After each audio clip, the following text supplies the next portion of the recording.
So today I thought I'd share with you a little bit more about what's going on in my journey. I think the last vlog, number 16, was about community.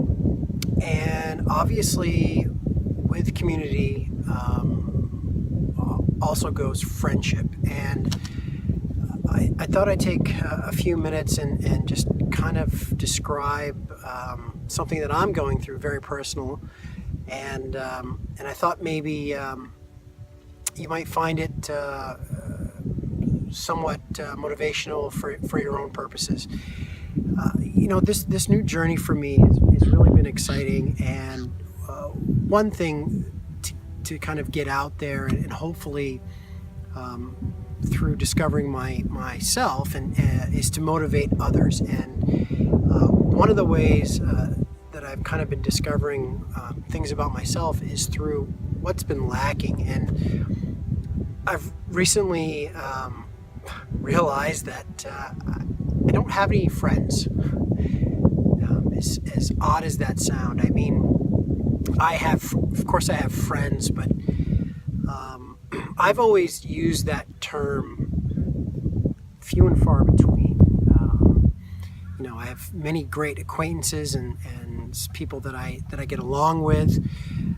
I've always viewed it in my life that I've had really three friends that I would die for my entire life, and those three were all from Rhode Island when I was a kid.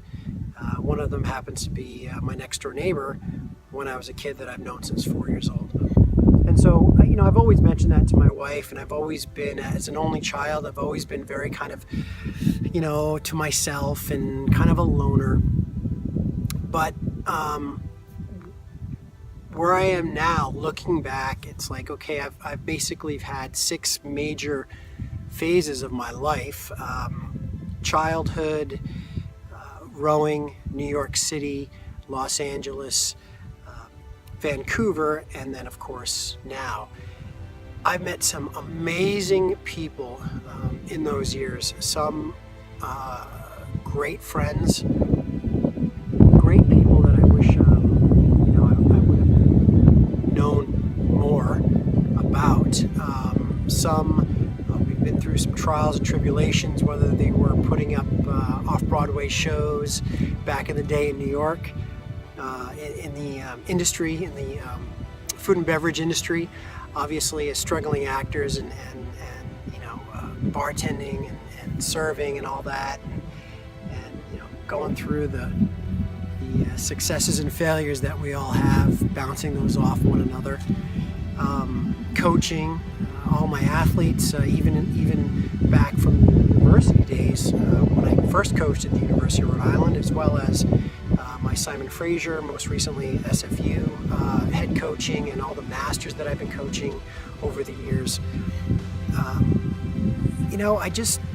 I kind of made some friends, moved on to a different phase, and then forgot about those friends, or just didn't have the time, or I was on to something else. And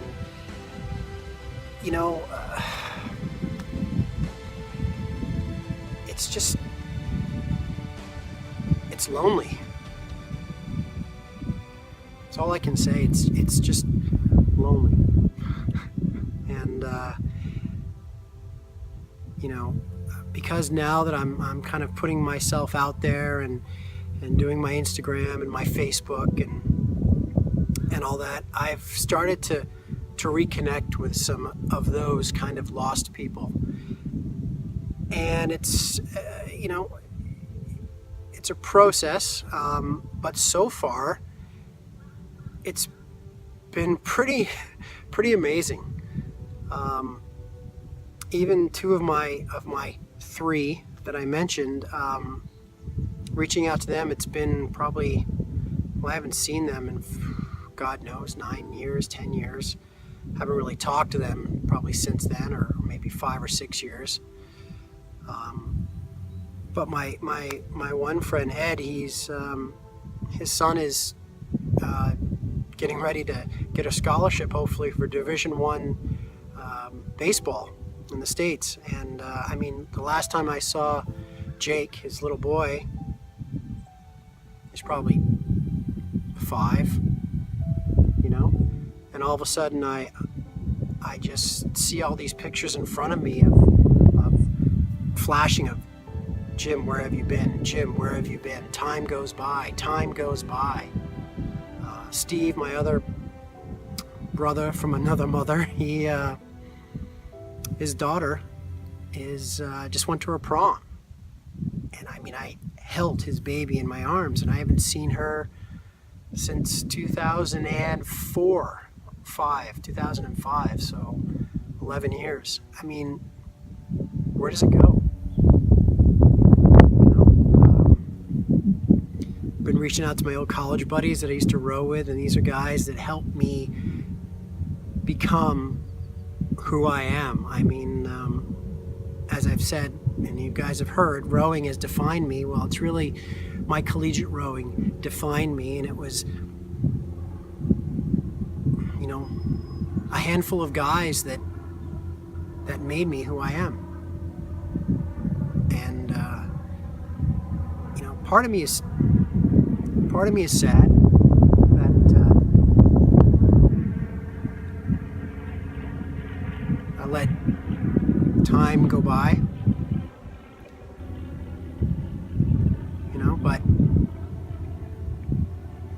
I can't beat myself up about that. All I can do is try to be there now going forward, and just, you know, apologize for kind of being the rogue out in the world doing his thing,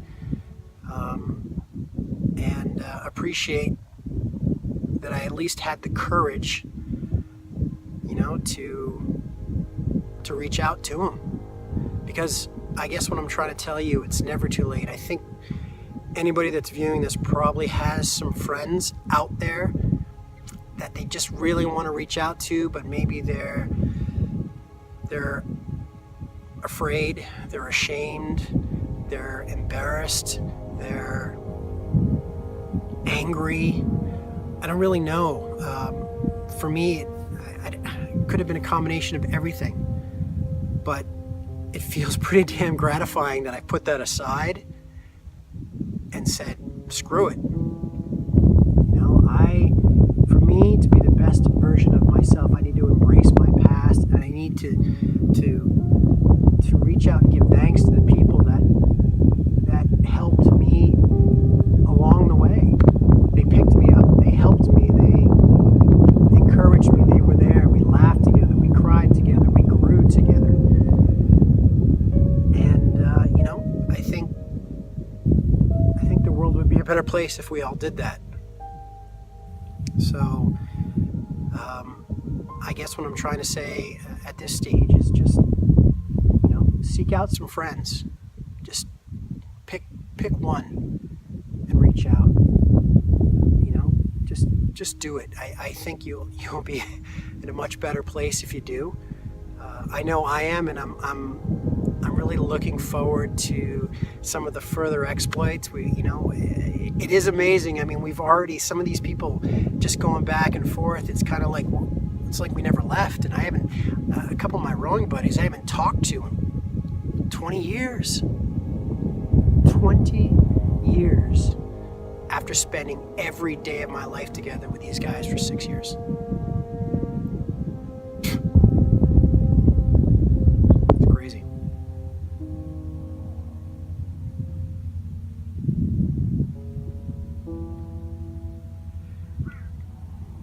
Just do yourself a favor.